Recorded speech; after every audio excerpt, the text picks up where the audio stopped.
bazi ko Imana mudafitanye ikibazo abari babanyikiriza. Imana ni nziza insanganyamatsiko yo kwiga gutuza turaza kuyijyamo nimugoroba twiherereye neza, tuzayisubiremo ejo nk'abagore n'abakobwa, sibyo ra? Ubu rero nimunyiyikiririze neza. Imana ni nziza. Nizere ko no mu minsi ishize duherukanye Imana yakomeje kuba nziza kuri twese. Imana nihabwa icyubahiro. Gushima Imana kwanjye kugutyo birahagije kuko nzi ko turi kumwe. Ibindi kandi ndumva amazina yanjye bayavuze kandi turanaziranye benshi, birahagije. Imana ahubwo ituyobore mu ijambo ryayo.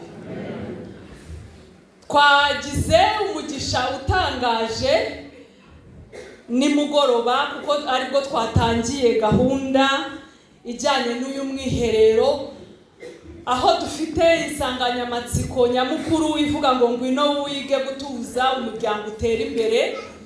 Ariko twari dufite insanganyamatsiko nto ijyanye n'uwo mujyo turimo ivuga ngo ngwino wige gutuza kuko icyo ubiba nicyo uzagira gute?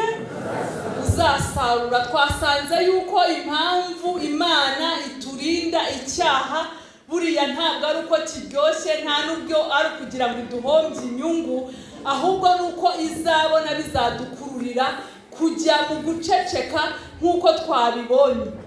Twasanze yuko uburyo Satani yakoresheje bwo gucecekesha abagabo benshi n'abagore nuko yabagushije mu cyaha. Iyo babonye bari iwabo batavuga bakaza mu nzu y'Imana ntihagire ubasha kugira icyo avuga, burya si uko atakivuga kuko aho ayobora aravuga, disikuru zose niwe uzikora. Ariko iyo ageze ku ijambo ry'Imana kuko hari aho bagongana kubw'ibyaha yahishe, ahitamo guceceka. Ariko twabonye ko impamvu Yesu yaje ni ukugira ngo atuzahure tubone ubugingo kandi tubone bwinshi. Rero turakomeje nanone kubw'ubuntu bw'Imana uyu munsi kuri iyo nsanganyamatsiko nyamukuru dufite ivuga ngo ngwino wige gutuza umuryango utera imbere.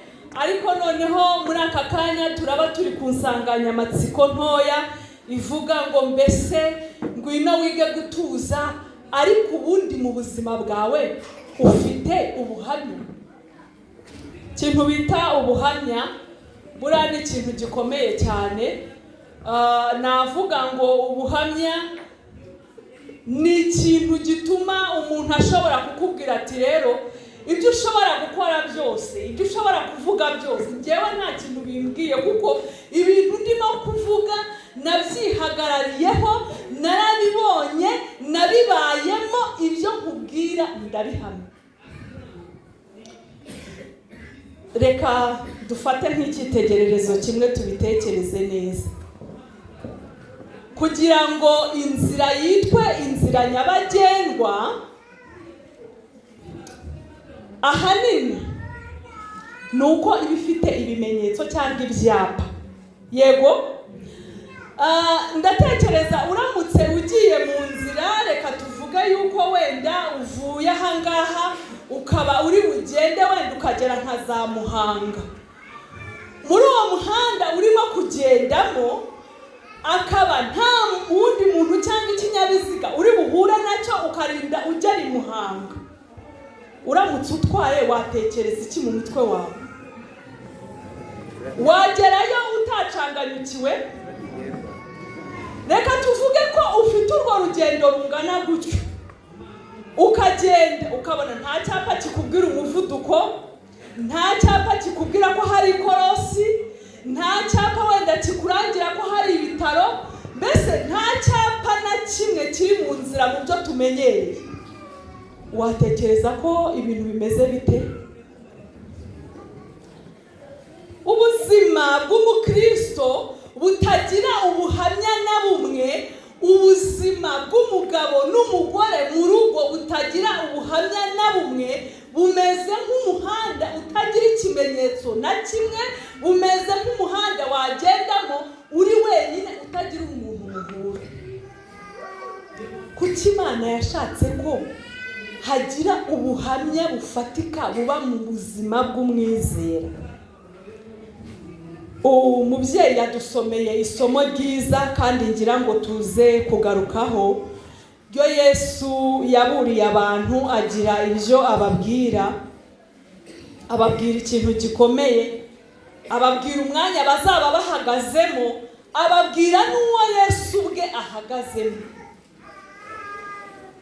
Buriya ahantu henshi no mu bantu benshi, mu bigo byinshi abantu bakoreramo, ndatekereza yuko iyo ukinjira nko muri kampani runaka, byanze bikunze ahantu uhingukira bahita gukira, nayo yabaye Kinyarwanda rwose.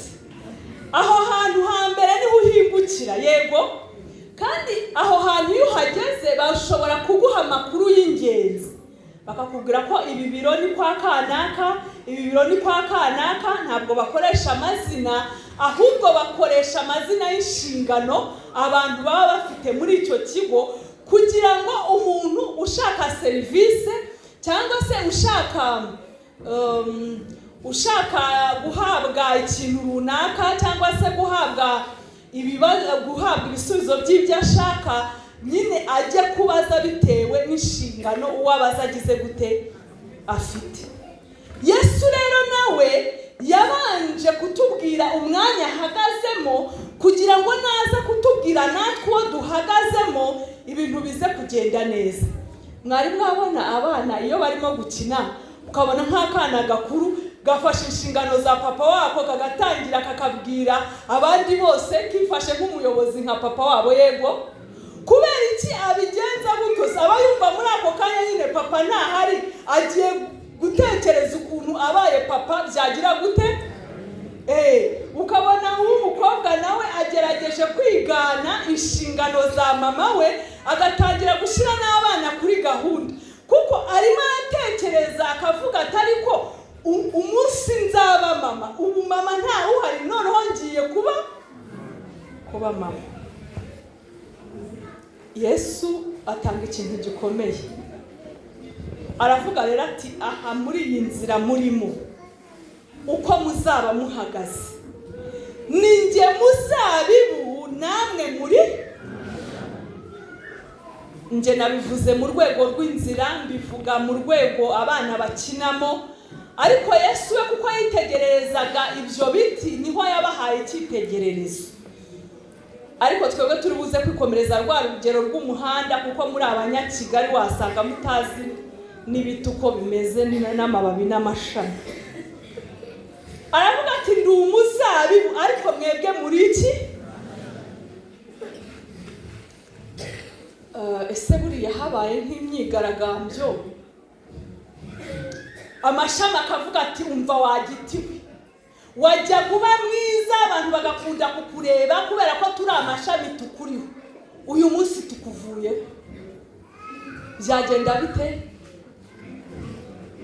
Uratekereza ko iyo myigaragambyo amashami yayigwa amahoro? Barambwiye batahubwa amashami y'abafite ibibazo bikomeye.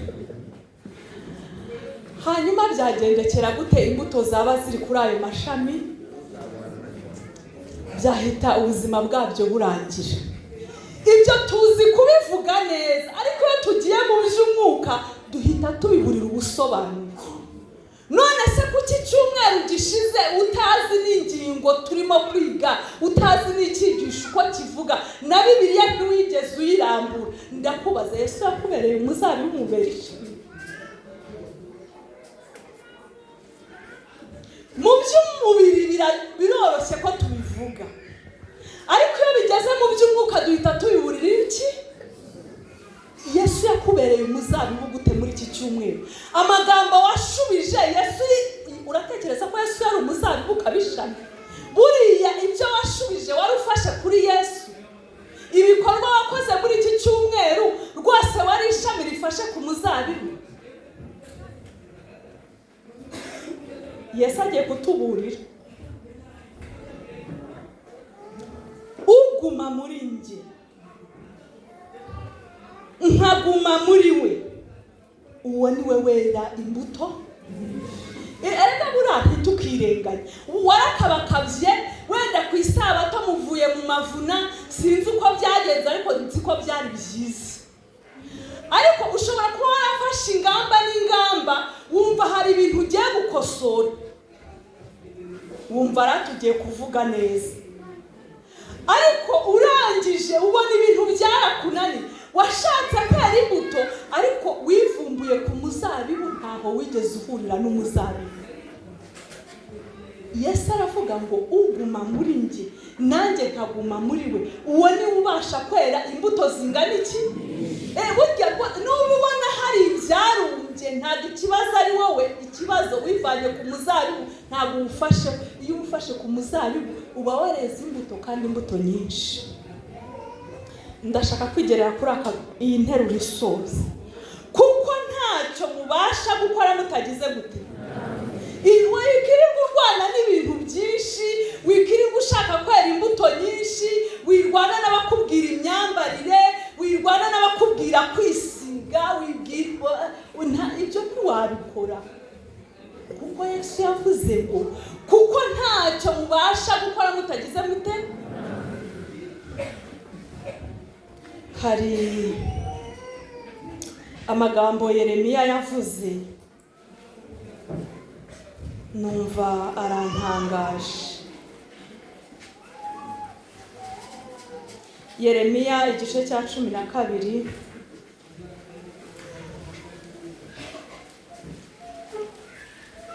umurongo wa 5.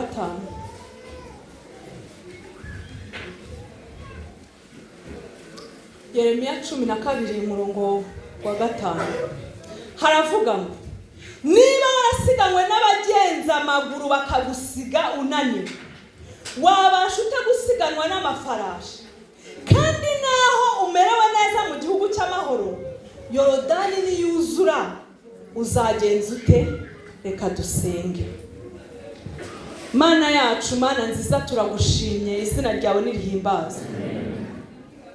Tugeze muri rya jambo ryawe ryera kandi rikomeye rihindura imitima, ariko nta muntu wabasha gutaka umutima wundi ngo atange ubusobanuro. Dusabye Mwuka Wera muri uyu mwanya mu izina rya Yesu. Iri jambo kera numvishe korali y'iwacu iriririmba, cyakora ntabwo yigeze insibanganamo, ariko nkatekereza n'amafarashi. Si ubundi ubwo amafarashi umwana yarazi amafarashi ari igiki, ariko nkibaza ukuntu nyine nasiganwa mu mikino yo ku ishuri. Nakundaga umukino wo gusiganwa, naranabishoboraga, ariko nkumva njyewe nibavuga ibyo bintu, kuko uri umwana uhita ubishyira mu buzima busanzwe, nkumva bavuze ibintu byo gusiganwa. Najyaga asigwa n'umwana umwe n'inshuro imwe gusa, ubundi nubwo nari umukobwa narabasigana. Nkavuga nti mu ijuru niba ari ugusigana nziruka, nta muntu wahantanga. Ariko hari ikintu Yeremiya we yaravuze ngo niba usigana, abantu bajya mu masiganwa. Ejo bundi ntabwo muri Kigali hari ibintu by'amasiganwa y'amagare, mwabonye ukuntu byaduhagaritse iki, n'abantu tutazi by'imikino twamenye ko habaye amasiganwa y'amagare. Uwanze ukunze warabimenye, yego. Ariko nagira ngo mbabwire yuko abo bantu bajya gusiganwa bafite kondisiyo bagendera. Ntabwo bajya uko bashaka, ntabwo banywa uko bashaka, ntabwo barara aho bashaka. Aho umutoza wabo babwiye n'icyo bagomba gukora, n'icyo bagira bate. Ntabwo ajya mu myitozo uko abishaka, kuko yaje guki mu masiganwa kandi aserukiye igihugu. Yeremiya aravuga ngo rero niba usiganwa n'abagenza amaguru bakagusiga ugize gute? Nta nubwo nibura bagusiga ngo ubu wanyuma, ariko wumva ugifite agatima. Hari ukuntu twakinaga umukino w'agati, mu gihe mukiruka umuntu niba yiruka niba agenda ukibaza ibintu arimo bikakuyobera, kandi nabwo ubwo bakajya kumugeraho, ariko ukabona neza nk'ururimi rurenda kumuva. Yananiwe bimweho ahita aryama hasi mu byatsi. Yeremiya aravuga ngo niba baragenda n'amaguru, nawe uragenda n'iki? kuki wananiwe bigeze aho wumva bidashobora kwihangana. Noneho rero aratubwira ngo itegure kuko ntabwo muzahora musiganirwa ku maguru. Hari igihe uzaba ugenda n'amaguru wo bagenda n'iki. Avuga ngo hari umuntu amerewe neza mu gihugu cy'iki. Rwose hari umuntu nahoze ndeba ndavuga nti ariko abana bacu bafite n'ikibazo. Uzi impamvu bafite ikibazo? Mwese umwana afite ikihe cyifuzo? We areka mbabwire murabafite namwe wanyu. Buri ukurikije ndimo ndabareba mwese ntangiye kubamenya. Ukurikije umwana wawe yabafite nk'ikihe cyifuzo. Twebwe twaga dufite ikibazo cya minerivare, ntabwo ubona papa, ntabwo ubona mama, ntabwo ubona iki. Uri bwibaze wisubize nureba nabi umenye n'abarumuna. Waba ufite ibyifuzo niyo utabukunda Imana wananirwa no kubona umwanya wo kwishima basi ukagwa neza nk'abandi baceceka bafite impamvu. Umwana w'uyu munsi nta ari mu mahoro, n'ukuri ari mu mahoro keretse iyo mwateye induru akabona ntimurimo kumvikana nihavuga atari ko papa na mama baba banahaze ko yabonye ko munahaze pe. Naho ubundi umwana wa kera yabaga siko mama we bari umunyuze hariya agasiga by'umwana mukuru ati nubona bigenze gutya ugire gute. Yari kuzwa n'icyo kumenya ubwenge. Ubu rero turi mu gihe cy'amahoro, abantu rwose ntabwo bazi ko hari hisiganwa, nta kibazo bafite, oya nta kibazo bafite. Ariko hari ikintu Yeremiya arimo kutubwira twibutse ko naba amafarashi baraje. Umudendezo twaririmbye igihe kirekire tukagenda murategura amavuna, turategura amavuna. Mifemu dufite amavuna, jiya amavuna, tukakora amavuna tukiyongeza we mu gihugu cy'amahoro. Yorodani iraje igira ite? Uzasigana utwe muri Yorodani yuzuye. Dufite bahoze bavuga abizera, niba ubu ngubu yenda dufite amahirwe ku rusengero turufite yego, ariko abayobozi banyuzamo ijisho bakabona nka 35% ntabwo bari hehe.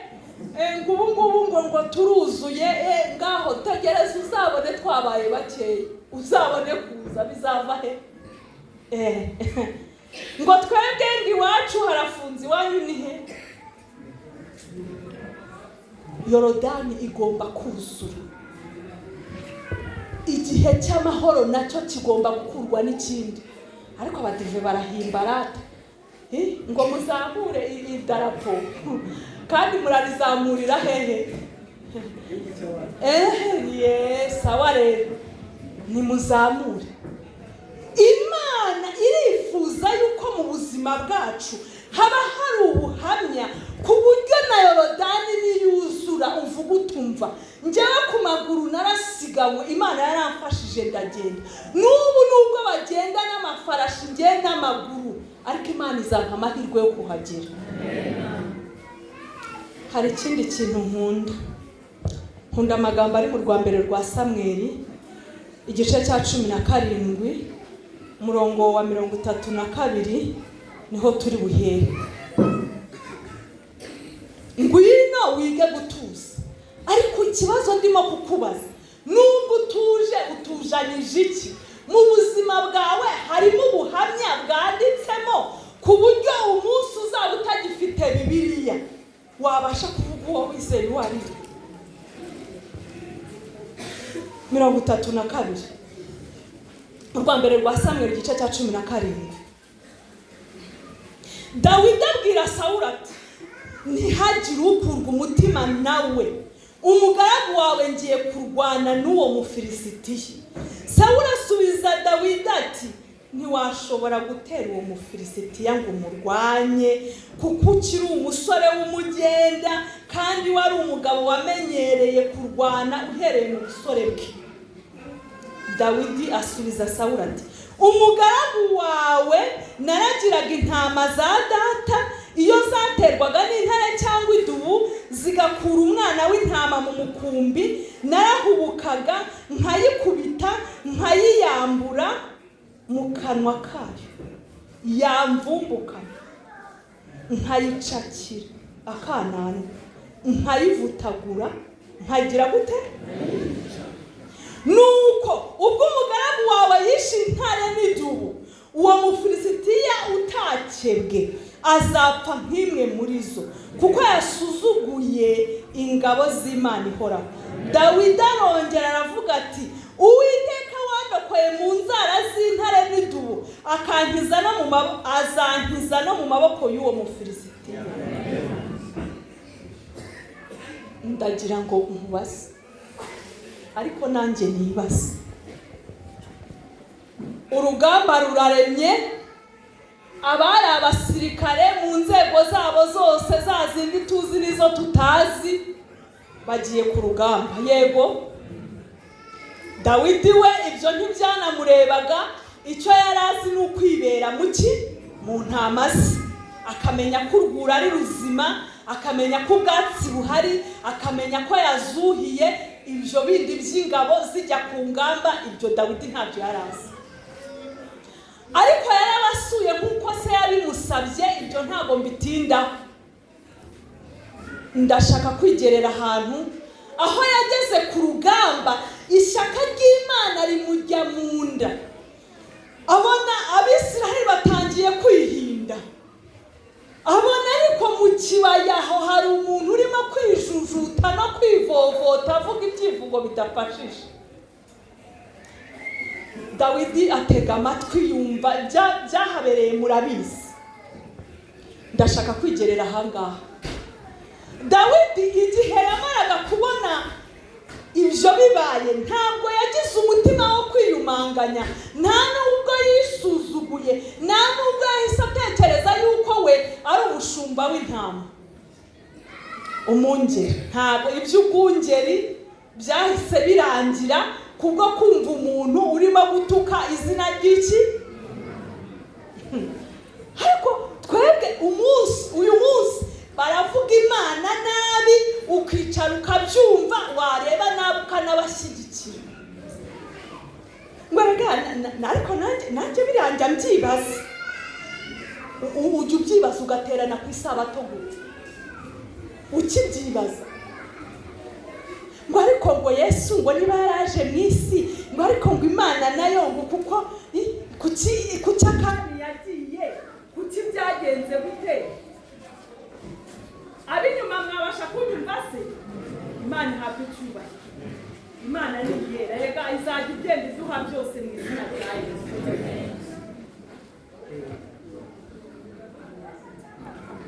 Mufashe kugira ngo twumvikane. Icyo nari ndimo mvuga ni uko Imana yo mu ijuru ni nziza kandi rero. Dawidi ishyaka ry'Imana rimurya mu nda, aravuga ati, ntabwo nabona Imana isuzugurwa, ntabwo naba nk'abakuru banjye bacecetse, nta nubwo naba nka Sawuli wabyikoreye. Ndabijyamo. Ni ryari utugira ishyaka ry'Imana? Nibura ngo niba barimo kuvuga Imana nabi, uvuga utumva, ngiye kuyivuga uko mbizi n'uko mbishoboye, umva, ariko nibura Imana imenye.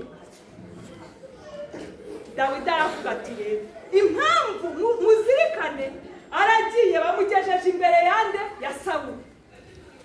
Dufite ba Sawuli wewe, uramubwira ukamubwira impinduka, ukamubwira wandi ibyo uteganya, ugura umunyacyiciro bagutoye, yarangiza akakubwira ati ariko rero wa mubyeyi we, wowe uracyari muto, ariko usimbuye se ko byamunaniye. Ikibazo niba byaramunaniye adafite ibyapa biri mu nzira, kuki ushaka ko nanjye binaniye?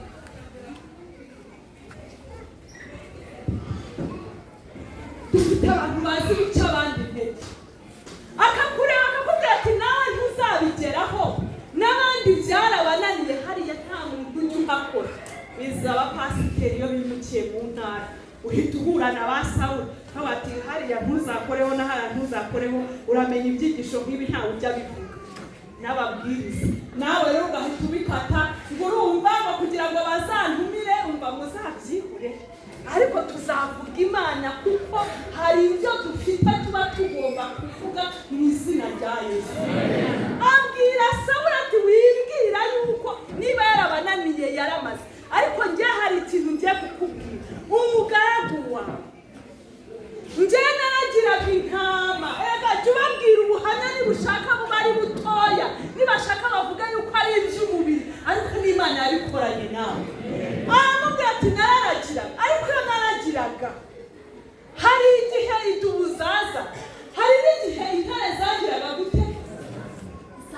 zije gushaka umwana w'intama ubwo sumwe ariko ndimo ndamureba yuzuye umwuka we ukuntu yahagurukaga arabivuga nkabivuga ngo yarayifataga akayivumbukana akayifata ku kananwa akagira ate agatanya gusa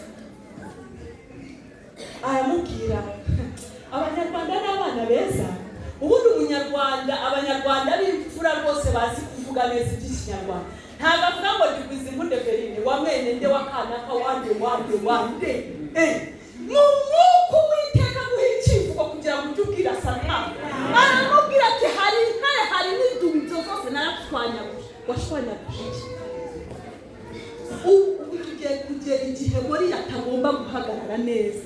Ni ikihe kintu ushobora kubwira Imana ukavuga uti Imana ndabyibutse neza hari ahantu wakuye udafite ahantu yicaye Imana yamukuye ndakumukuye inzira ku murima imbere ya Goliya nta jambo ufite. Tugiye kugera ahantu hadakora ibyakiti masitagayivi komenya bitazakora za mama mife mumenya tuzaba twazisiziriye ariko uzajyana iki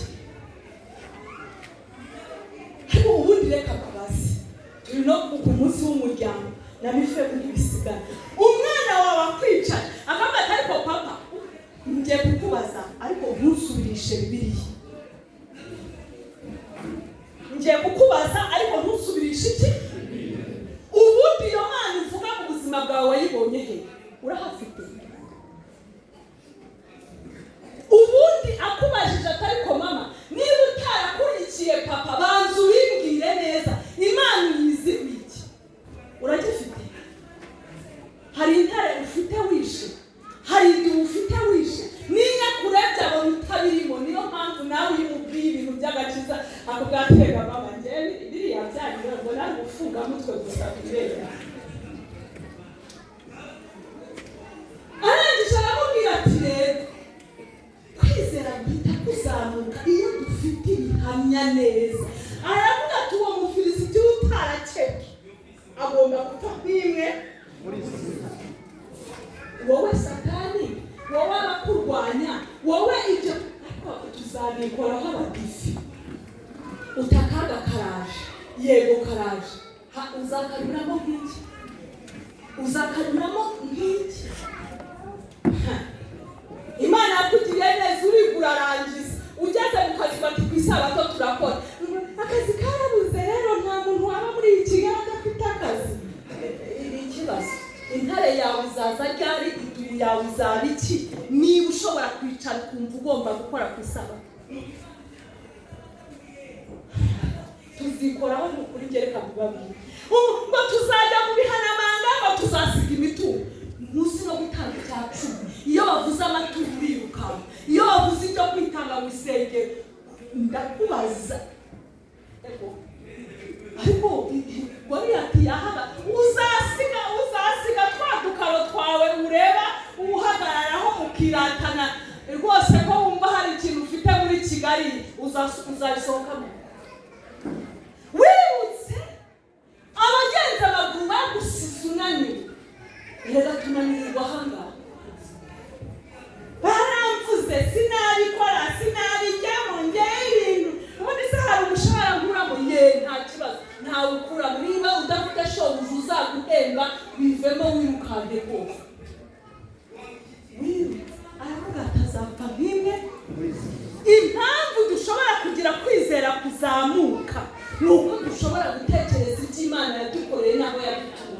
Niba wumva nta hantu Imana yagukuye jya ku mavi reka ibyo ngibyo turi burimo aho kugira ngo mutegure ibitaramo bya buri munsi mutujijisha nta Yesu mubanze mwiherere gusa mushaka Imana naho ubundi ndako ibyo mutuzanira ibitaramo bidashira byakumarira iki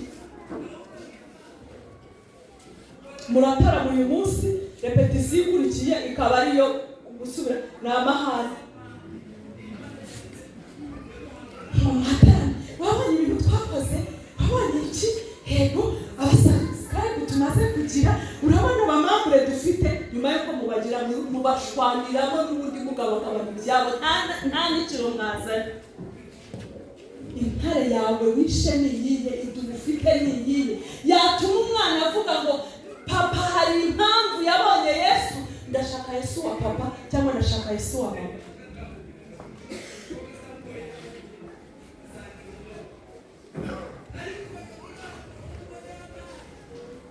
Ni igihe kijyari tuzavuga ngo hari Imana twabonye. Hari amagambo Pawulo yandikiye Timoteyo arimo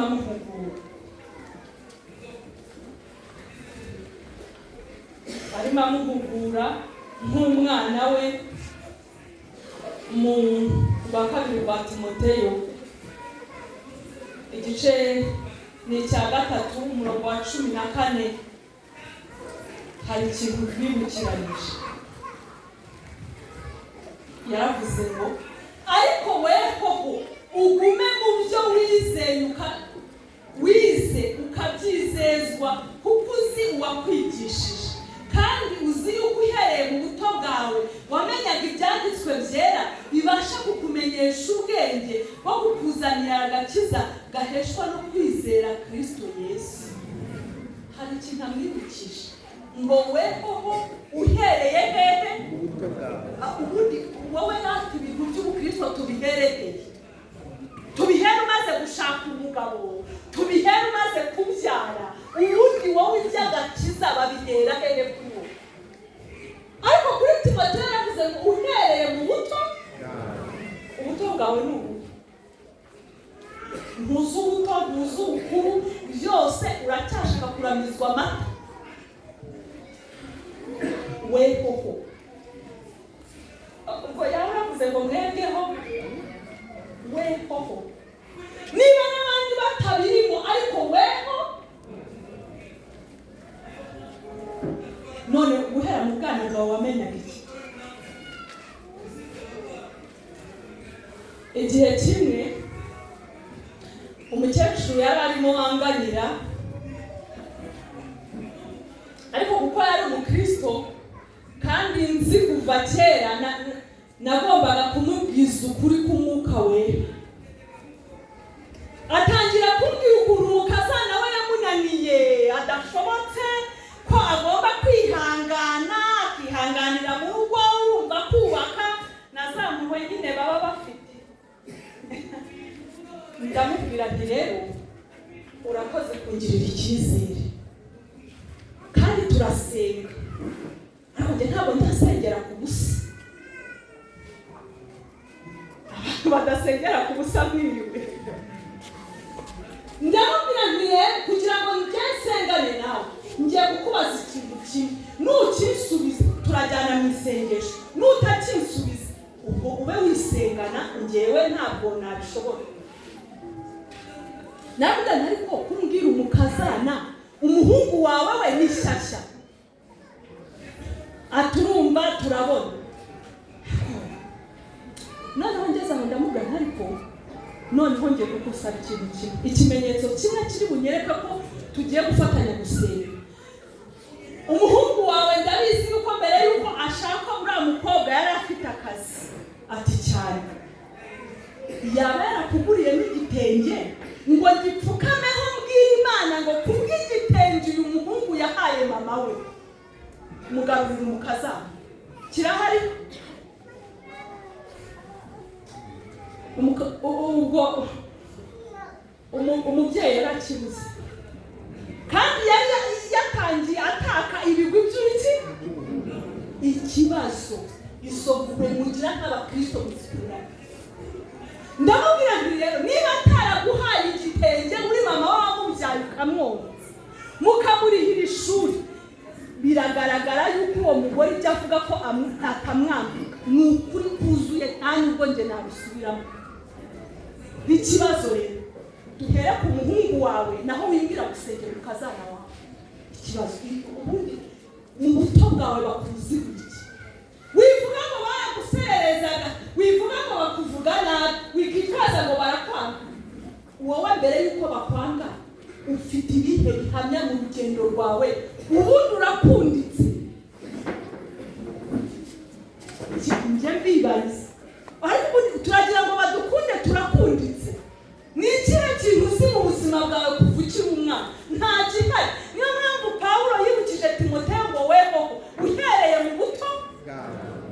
none ngo ariko abagore batacyubaha abagabo nikose mbere yuko babubaha se ni iki kigoroba nyine bakubahe none se nimuzirikane amagambo igihe cyandenga niko Pawulo yavuze uragira ngo bakugenze bati umugabo yicara azi isomo rimwe muri Bibiliya ntabwo bazi aho ryanditse Pastor uzababaza uzabyumva bagore muganukire abagabo ucurekera aho ngaho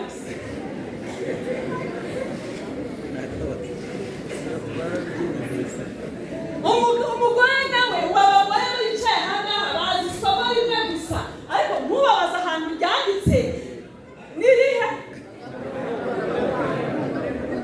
bagabo mukunde iki tutasoza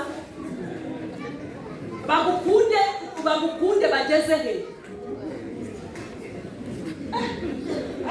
ako mwagiye mureka kwikundira muri Bibiliya mushaka ibintu Imana itavuze Imana yaravuze ngo mukunde abagore banyu nkuko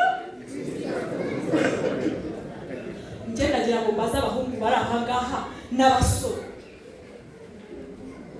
uranshaka reka tuvuge urugero nivuge hatagira uranshaka uranterese wigeze ubona njyewe ngandukira Kristo none ungejeje mu rugo rwawe ngo nimugandukire na Kristo naramunaniye kandi wanshatse ugira gute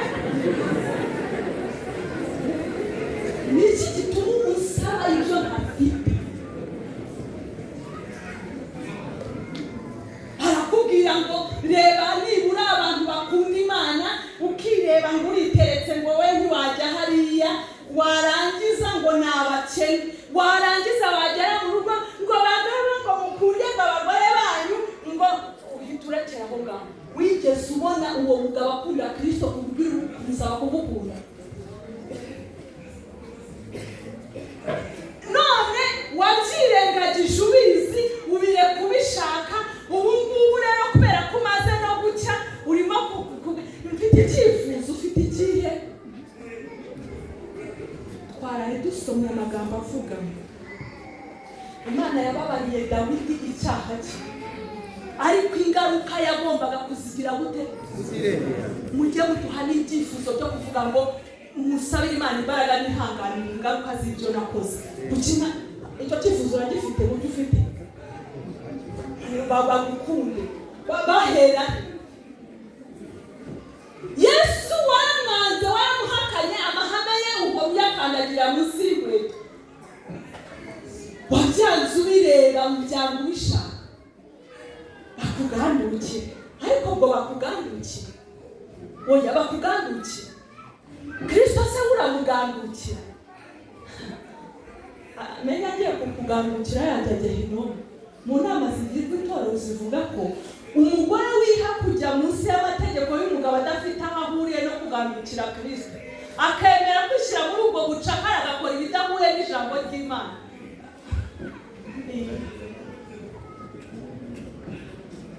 Yesu yavuze ngo yashyizemo bihwanye nk'uko bagandukiranye reka nsoreze ku ijambo rimwe riri aha ngaha ayandi n'ay'abari buze none se ntibari batangarije kandi nasomye amagambo avuga yuko igihe abantu birengagije gahunda ibihari bagashaka kumva yuko ngo batazabazwa na byinshi n'ibyo muzanzaza bipfa kuba byavugiwe ikabuye usengera ugiye gutaha ugiye kuryama uwakubwira ko ufite umukiriya ntabwo wagenda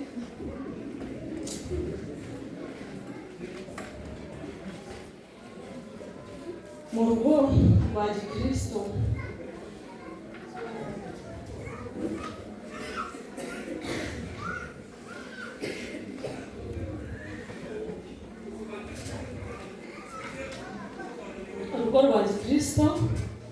tugiye gusomaho amagambo makeya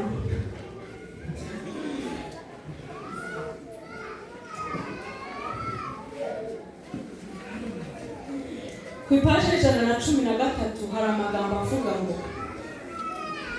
umuntu ugaragaza umwuka w'impuhwe, nituza kubona umwanya turayasoma neza, kwihangana n'urukundo azabona ko uwo mwuka uzamugarukira.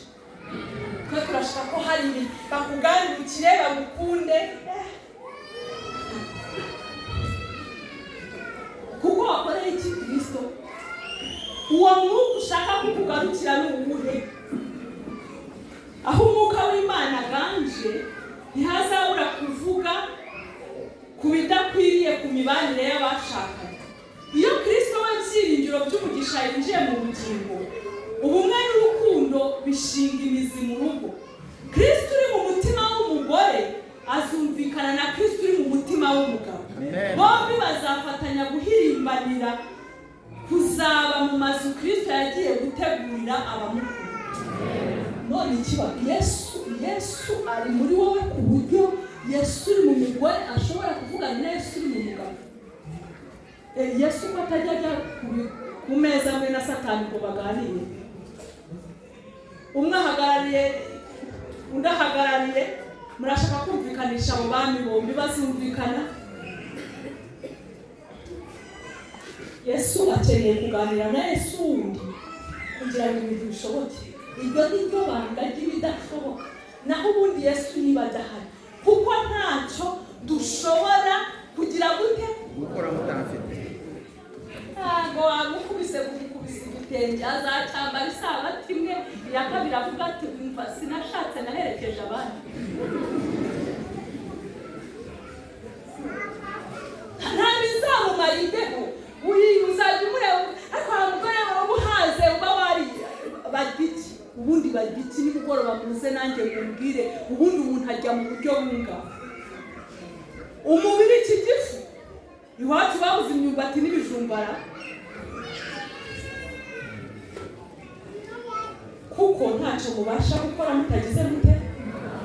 Ibindi ni ibya nyuma ya saa sita. Nifuza gusengana n'umuntu uvuga ngo narabigerageje biranga kuko nta Yesu wari uhari. Murabizi kandi ntabwo tujya dutinda. Niba uhari ngwino, niba ntacyo wavuganye n'umwuka w'Imana yicarire rwose. Niba iwawe ari amahoro ukumva bimeze neza yicarire, ariko wumva avuga tumva nta buhamya mfite bufatika mu buzima bwanjye, ndumva nshaka Yesu ngo andemere ubuhamya bushya bufatika. Byambwira Yesu nti nkuko mfite burashaje ndashaka ubushya. N'abantu bumva bashaka ubuhamya bushyashya nindushe ngo dusengane. Mutegereje indirimbo Severine ntabwo nyibaha, ndayibaha nyuma ya saa sita. Yego rata ntiwumva ko wabyumvisha umwuka w'Imana yakoze. Amen. Niba wumva hari ubuhamya bushyashya ufite ushaka